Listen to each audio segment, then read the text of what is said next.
majina naitwa Victoria Frederick. Azlai imeniasi kwa kuwa leo tujaenda shule, tuko na mitihani.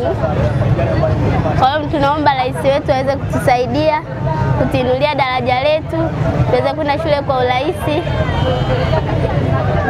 Na unaona kama leo watu hapa wengi, wengine unabeba kwa jelo. Sasa wanafunzi, hiyo jelo ndio tunategemea tukale, nyingine nauli, wengine tunapewa 500 tu.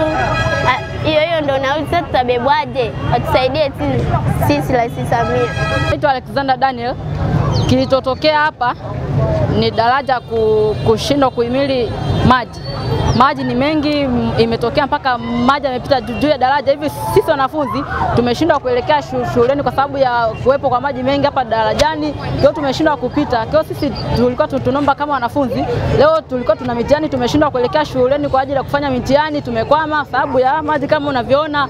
Kwa hiyo tulikuwa tunaomba serikali tuboreshe kuinua urefu wa hili daraja ili siku nyingine changamoto kama ikitokea maji yapite chini, sio juu tena, ili tuweze kupita kwa usalama. Kwa hiyo tulikuwa tunaomba na kuhimiza kwamba watuboreshe hili daraja kama hivyo.